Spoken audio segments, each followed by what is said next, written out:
영상을 클릭해 주신 여러분들 반갑습니다. 오늘은 사무엘상 19장입니다. 18장에서 다윗은 사울의 둘째 딸 미갈과 결혼합니다. 미갈이 다윗을 좋아하기도 했지만 미갈을 인질로 삼아서 다윗을 자신의 지배 아래 두려고 했던 사울의 속셈이었습니다. 이렇듯 다윗에 대한 미움과 적개심은 사라지지 않았는데요. 사울은 급기야 요나단에게 다윗을 죽이라고까지 명령합니다. 하지만 요나단은 사울의 생각과 달랐죠. 요나단은 다윗의 가치를 알고 있었던 사람입니다. 그래서 그는 사울에게 변호하죠. 그렇게까지 할 필요가 있느냐? 다윗이 이 나라를 위해서 세운 공이 얼마나 크냐 하는 것들을 이야기하면서 말입니다. 요나단의 이야기는 사울의 마음을 움직였던 것 같습니다. 사울은 자신이 잘못했음을 깨닫게 되었고 다윗에 대한 미움을 거두어들이기로 하죠. 결국 요나단의 중재로 인하여서 다윗은 다시 사울 앞에 설 수 있었습니다. 하지만 그런 상황은 오래가지 않았습니다. 다시 한번 사울의 마음을 불편하게 했던, 그래서 사울의 마음속에서 질투심을 유발했던 사건이 일어났는데요. 그 사건은 바로 전쟁이었습니다. 전쟁이 다시 있으므로 다윗이 나가서 블레셋 사람들과 싸워 그들을 크게 쳐 죽음에 그들이 그 앞에서 도망하니라. 다윗이 다시 전쟁에 나가서 큰 승리를 거두게 되자 사울의 마음 가운데 있던 평화가 깨어졌습니다. 그는 다시 불안해지기 시작했고 미움과 증오로 발전하기 시작을 했죠. 때마침 악령이 그를 지배했습니다. 그래서 사울은 다시 자신의 손에 있던 단창을 다윗을 향하여 던졌습니다. 다윗이 그를 치료하기 위해 사울을 위해 수금을 타고 있었던 상황에서도 말입니다. 충동적이고 공격적이다 못해 난폭해지는 사울의 인격을 우리는 볼 수가 있습니다. 게다가 사울은 도망친 다윗을 그대로 두지 않습니다. 다윗의 집까지 추격대를 보내죠. 다윗이 집을 떠나서 사무엘이 있는 라마라고 하는 곳까지 피신했다는 소식이 들리자 사울은 추격대를 라마에까지 보내기도 합니다. 라마에는 사무엘이 살고 있었는데 말이죠. 요나단의 설득으로 잠시 마음을 안정시켰던 사울. 그 사울은 끝내 그 마음을 지키기가 이토록 어려웠던 것일까요? 가장 큰 원인이 바로 질투라는 것을 우리가 알 수 있습니다. 다윗이 다시 전쟁터에 나가서 공을 세우고 사람들의 시선이 자신에게서 다윗에게로 옮겨지는 것을 사울은 견딜 수 없었던 것이죠. 사람들은 왜 타인의 성공에 대하여 진심으로 축복해주지 못하는 것일까요? 나보다 다른 사람이 더 주목받는 것에 대해서 씁쓸한 마음을 갖는 것은 무슨 이유 때문일까요? 자기 보호 본능을 넘어서는 이기심이 작동하고 있는 것입니다. 그리고 자신이 가진 것과 안전이 무너질지도 모른다는 것에 대한 두려움, 질투와 두려움과 탐욕의 노예가 되기 때문입니다. 성경은 악인의 형통함을 부러워하지도 말라 말씀하셨거니와 나보다 남을 낮게 여기라고 말씀하고 있습니다. 다른 사람이 잘 되는 것에 대해서 진심으로 박수해 줄 수 있는 넓은 아량과 사랑의 마음이 있어야 한다는 거죠. 그런 마음은 어떻게 해야 생기는 것일까요? 다시 말씀드리지만 내면이 충만하지 못한 사람은 결코 맛볼 수 없는 감정입니다. 내면의 충만함이란 어떤 의미입니까? 하나님께서 나를 사랑하신다는 믿음, 내가 가야 할 길이 있다고 하는 확실한 소명감.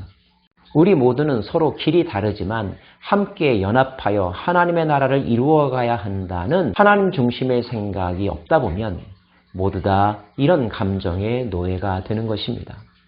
사랑하는 여러분, 오늘도 하나님 앞에서 자기 자신을 발견하고 하나님의 은혜를 한없이 누리고 있는 자기 자신에 대해서 즐거워하며 기뻐하며 그 은혜를 주신 하나님을 찬양하는 복된 하루가 되시기를 간절히 소망합니다.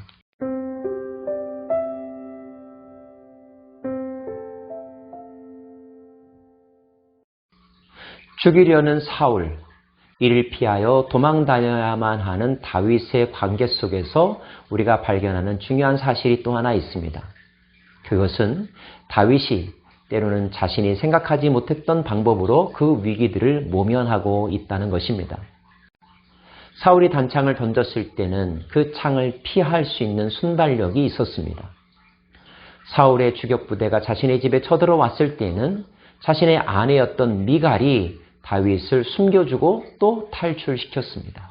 자신의 친정 아버지의 명령에 불복종하면서까지 말입니다.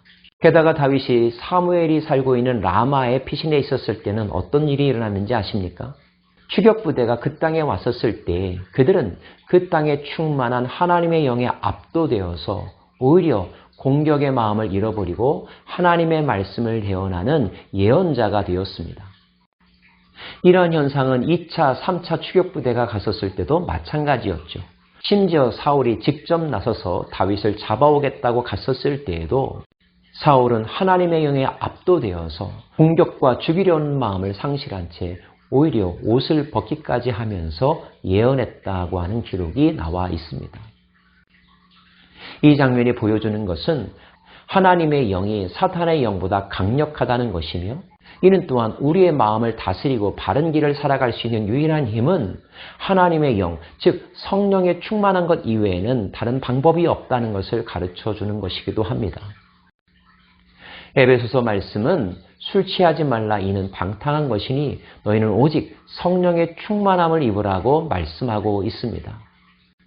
우리 안에 육체의 소욕을 따르려고 하는 마음과 성령의 소욕을 따르려고 하는 마음이 서로 줄다리기 할 때에 생명 되신 예수 그리스도, 하나님이신 예수 그리스도를 바라보고 성령의 길을 쫓으라고 서신서는 우리들에게 권면하고 있습니다. 누구나 다 사울이 될 수도 있고 또 다윗이 될 수도 있습니다. 어떻게 해야 우리가 사울이 아니라 다윗과 같은 사람이 될 수 있을까요? 타고난 기질로 인하여서 결정되는 것일까요? 아닙니다.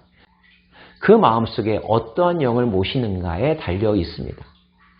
악령이 아니라 성령에 사로잡힌 사람, 미움이 아니라 말씀에 사로잡힌 사람, 성령에 사로잡혀 말하고 성령이 이끄시는 대로 행동하는 사람, 그런 사람이 바로 생명의 사람이요 또 생명을 살리는 사람이요 자기 자신의 인생뿐만 아니라 공동체를 번영과 행복의 길로 이끌어갈 수 있는 사람일 것입니다. 사랑하는 마음으로 여러분을 축복합니다. 여러분 오늘도 성령 충만하십시오. 하나님을 바라보십시오. 마음의 중심을 하나님께 두십시오.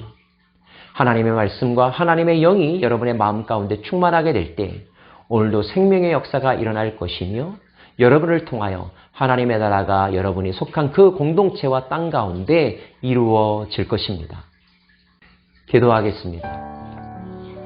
오 하나님, 아무리 악한 어둠의 세력이 우리를 지배하고 죽이려 한다 할지라도 우리가 주님의 날개 아래 피하였다면 그리고 주님의 영에 속한 자로 서 있다면 그 어떤 것도 우리를 해할 수 없음을 오늘 다윗을 통하여서 깨닫습니다. 우리가 서 있는 곳, 우리가 나아갈 그곳이 바로 하나님의 그늘이 되기를 간절히 소망합니다. 성령에 사로잡힌 자로 살아가는 오늘 하루가 되기를 원합니다. 성령이여 오시옵소서. 예수님 이름으로 기도합니다. 아멘.